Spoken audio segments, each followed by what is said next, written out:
Bonjour, c'est Noémie et aujourd'hui avec Sauter, on relève toujours vos défis.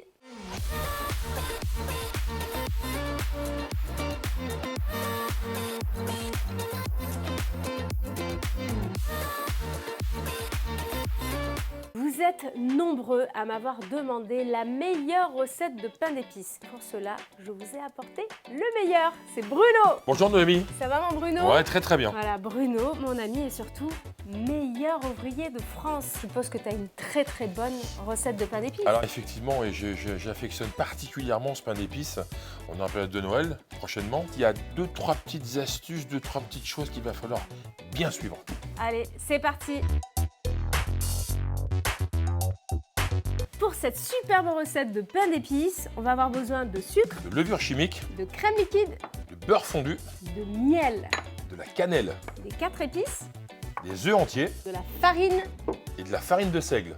Pour commencer la recette, on n'oublie pas de préchauffer le four à 150 degrés sur la fonction gâteau brioche. On commence par quoi? On va faire deux mélanges, un mélange avec déjà tous les liquides et ensuite on apportera tous les poudreux. Donc on va commencer par les œufs. On va mettre la crème. Crème 30-35%. 35 c'est bien, ne dit-on pas que le gras c'est la vie?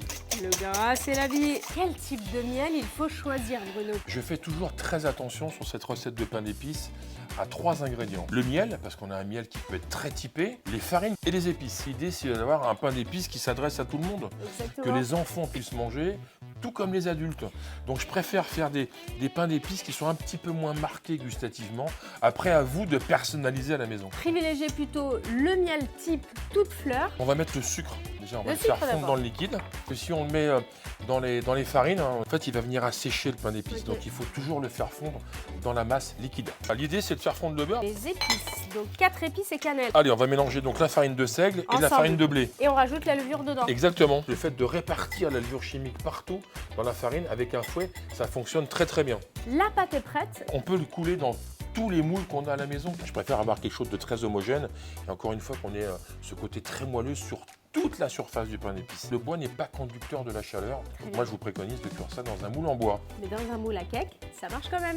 Donc, il a été chemisé avec une petite feuille de cuisson à mettre dedans. Un papier sulfurisé, ça marche très bien. Exactement. C'est le moment de la cuisson, donc on va enfourner le pain d'épices 1 heure à 150 degrés sur la fonction gâteau brioche. T'as entendu? Ça a fait 1 sonné. heure. Ça fait 1 heure. Allez, Il est temps de le sortir. Il faut le laisser refroidir. Pour le pimper, tout simplement, on va faire un petit glaçage. On va concasser les fruits secs. On va mettre des petites graines de courge, des noix de cajou et des pignons. les pignons de pain, je ne vais pas les concasser parce qu'ils sont déjà très petits. C'est tout, simplement grossièrement concassés, de manière à ce qu'on retrouve un petit peu de matière et qu'on ait aussi un petit peu de relief sur tout le pourtour du pain d'épices. Bruno, comment tu fais fondre le chocolat? On fait un bain-marie. Je vais te surprendre puisqu'on va le fondre directement à la plaque.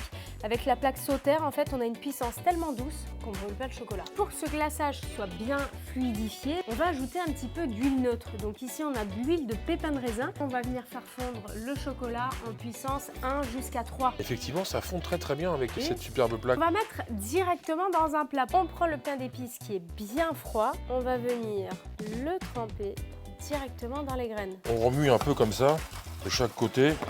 C'est pas mal ça! On a même les couleurs du sapin qu'on a tout autour du pain d'épices. Moi, j'espère que le Père Noël aura l'idée de mettre ce type de produit au pied du sapin pour les enfants bien sages. En tout cas, moi j'ai été très sage.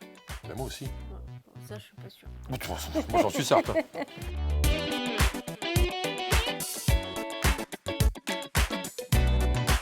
Maintenant, à vous de vous amuser, on peut le pimper de plusieurs façons et si vous voulez d'autres recettes, n'oubliez pas de vous abonner sur les réseaux sociaux. Passez d'excellentes fêtes de famille. Bonne fête à vous tous et à très bientôt.